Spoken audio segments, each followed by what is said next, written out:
এই পৃথিবীতে এমন অনেক মানুষ আছে, আপনি যদি কোনো কাজে সফলতা পান তাহলে আপনাকে নিয়ে কোথায় প্রশংসা করবে সেটা না করে বরং আপনাকে নিয়ে সমালোচনার আসর বসিয়ে দেয়।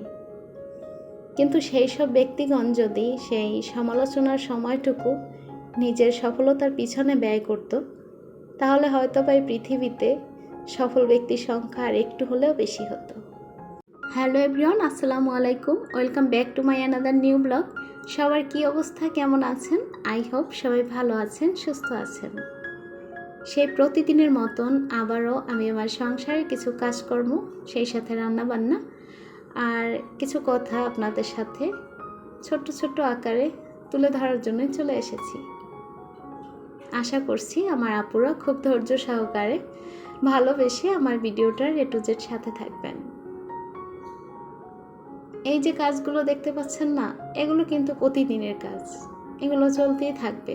যতদিন সংসার জীবন আছে ততদিন এই সংসার থেকে কোনোভাবেই যেন এই কাজকর্ম ফেলে রেখে বসে থাকতে পারবো না। তো এই কাপড়গুলো হচ্ছে আজকে সকালবেলা হঠাৎ করে বৃষ্টি চলে আসছিল, তো অনেক ভোরেই আসছিল, তখন ঘুমিয়েছিলাম। তো ওই অবস্থায় তাড়াহুড়ো করে আর কি কাপড়গুলো নিয়ে আসতে হয়েছে।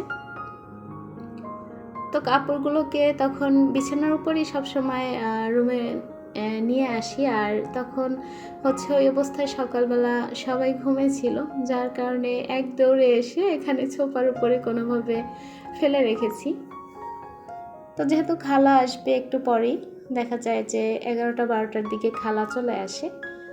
তো আমি নর্মালি খালা আসার আগে বাসার 50 কাজই নিজে গুছিয়ে করে থাকি, যাতে খালা আসার পরে বাকি কাজ করার পরে আমার আর কোনো কাজ এলোমেলো করতে না হয়। তো ওই কাপড়গুলোকে ওখানে ভাঁজ করে নিলাম আর কি। আর এই যে আলনাটা দেখতে পাচ্ছেন না, এটা যে আমি দৈনিক কতবার ঘুচাই সেটা একমাত্র আমি আর আমার আল্লাহই জানে। আর বাসায় কিন্তু তেমন কোনো মানুষ নেই, আমার 2 ছেলে, আমি আর তাইফের বাবা। তাইফের বাবা তো বাসাতে থাকে না বললেই চলে। তাহলে কে এটা এলোমেলো করে বলেন তো? এটা এলোমেলো করার জন্য আমার পুষ্পে একাই যথেষ্ট। আসলে ছোট মানুষ তো, যখন ওর বড় ভাই স্কুলে চলে যায় তখন কিন্তু ও একদমই বেচারা একা হয়ে পড়ে। তো আমি আমার কাজে থাকি, দেখা যায় আপনাদের ভিডিও দেখি, নয়তো আমি ভিডিও শ্যুট করি, আবার দেখা যায় সংসারের কাজকর্ম করি, রান্নাবান্না করি। আর এই সময়টা কিন্তু ও নিজে একাই থাকে, টিভিও বেশি একটা দেখে না। তো যখনই আমি আমার কাজে থাকি তখনই কিন্তু ও আমার যে কাজটা আমি গুছিয়ে রেখেছি সেই কাজটা কীভাবে এলোমেলো করবে সেই চিন্তা ওর মাথায় ঘুরে। যখন কোনো কিছু এলোমেলো করে তখন কিন্তু আমি মাঝে মাঝে ওকে একটু বকাবকি করি, কিন্তু পরবর্তী একটা সময় আবার মনে করি যে ও বাসায় কি করবে, কারণ হচ্ছে ও যেহেতু একা মানুষ, আমি আমার কাজে ব্যস্ত থাকি, তাহলে ওকে কি সময় দিবে? তবে ওকে যে সময় একদমই দিই না সেটাও কিন্তু না, যখন নিজে একটু ফ্রি হই তখন কিন্তু ওকে নিয়েই খেলায় মেতে উঠি আমিও। তো আজকে সকালে ঘুম থেকে ওঠার পরে দেখি যে খালাকে কাপড় ধুতে দিব, মানে সেরকম একটা নেই।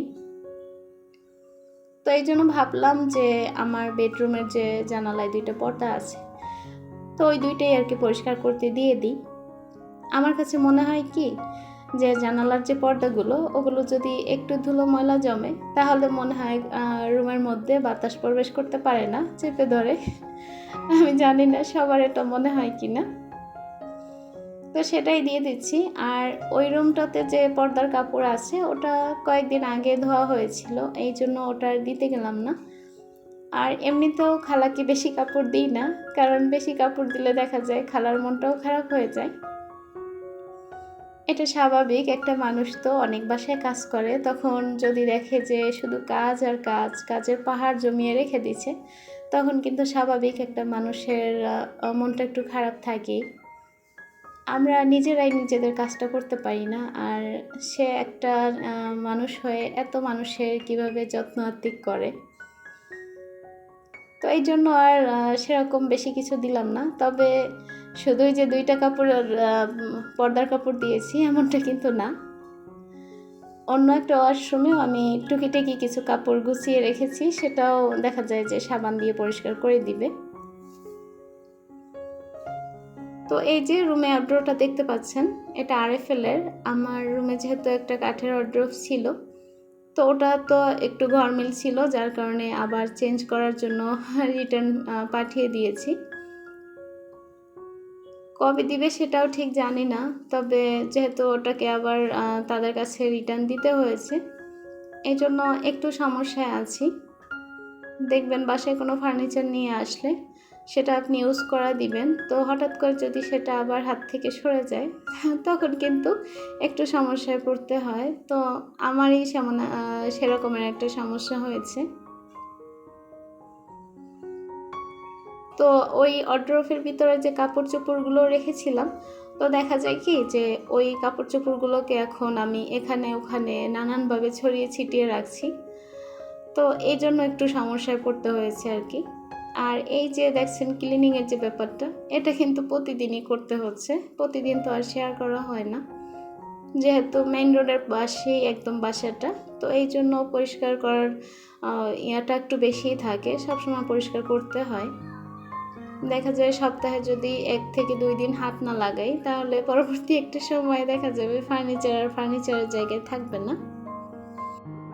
তো ওখানে মোটামুটি কাজকর্ম অনেকটাই কিন্তু গুছিয়ে নিয়েছি, বেশি সময় লাগেনি, মাত্র 1 ঘন্টার মধ্যেও কিন্তু আমি ঘরের অনেক কিছুই পরিষ্কার করেছি।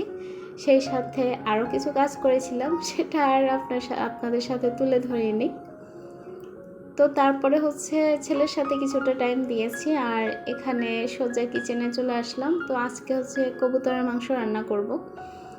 এই মাংসটা আমার 2 ছেলের অনেক বেশি পছন্দ করে। তাইফের বাবা সকালবেলা যখন বাজারে গেছিল, তো বাজারে যাওয়ার পরে নাকি সে শুধু ঘুরতেছিল যে সে কি নিয়ে আসবে, তার 2 ছেলের কোন খাবারটা পেলে খুশি হবে। তো এই জন্য চিন্তা ভাবনা করতে করতে সে নাকি এই চিন্তাটা করেই পেয়েছে যে কবুতরের মাংস আনলেই তার 2 ছেলে খুশি হবে। তো সেই চিন্তা ভাবনা থেকে আর কি নিয়ে আসলো। তবে কবুতরের মাংসে কিন্তু অনেক বেশি মাংস থাকে না, মোটামুটি অল্প থাকে, তবে এটার ঝোলই বেশি আমরা পছন্দ করি সবাই কিন্তু। তো এখানে হচ্ছে মাংস রান্নাটা কিন্তু মোটামুটি কষিয়ে তারপর আলু দিয়ে দিয়েছি। আর মাংস রান্না পারেন না এমন কেউ নেই। আর যেহেতু আমার এটা কুকিং চ্যানেল না, এই জন্য কিন্তু আপনাদের ফুল প্রসেসে দেখালামও না। তো অফ ক্যামেরাতে কিন্তু আমি আমার রান্নাটা করে নিয়েছি, আর জিরে গুঁড়ো দিয়ে নামিয়ে নিচ্ছি মাংসটা। আর অফ ক্যামেরাতে আমি ডালটা রান্না করে ফেলেছি। সব রান্না শেয়ার করতে গেলে আমার ভিডিওর লেন্থটা অনেক বড় হয়ে যাবে। আমার আপুদেরও দেখা যাবে কি যে দেখতে দেখতে একটু বিরক্ত বোধ আসবে, এই জন্য আর সব কিছু শেয়ার করিনি। এই যে কাঁঠালটা দেখতে পাচ্ছেন, এটা কিন্তু কিনে আনা হয়নি, এটা একজনে আমাদেরকে গিফট করেছে। সেটা হচ্ছে তাইফের বাবার অফিস থেকে তার একজন খুবই কাছের এক বন্ধু। গত বছরেও এরকম 2টো কাঁঠাল দিয়েছিল। তো গত বছরে যতটা ভালো ছিল কাঁঠালের মধ্যে, আলহামদুলিল্লাহ এই বছর আরও বেশি ভালো। আমি কাঁঠাল পছন্দ করি না, আমার প্রিয় ফল হচ্ছে আম, কিন্তু কাঁঠালটা দেখার পরে আমি না খেয়ে থাকতে পারিনি। এত সুন্দর লাগছিল দেখতে, আর খেতেও অনেক ভালো লাগছিল। আলহামদুলিল্লাহ এবছরের প্রথম কাঁঠাল খেলাম আর কি। তাই তো কথা বলতে বলতে কিন্তু ভিডিওর শেষ অবধি চলে এসেছি। আশা করছি আমার আপুদের কাছে, ভাইদের কাছে, আন্টিদের কাছে আমার ব্লগটি ভালো লাগবে। তো আবারও নতুন কোনো ব্লগ নিয়ে আপনাদের মাঝে হাজির হয়ে যাব। সেই পর্যন্ত সবাই ভালো থাকবেন, সুস্থ থাকবেন। আল্লাহ হাফিজ। আসসালামু আলাইকুম।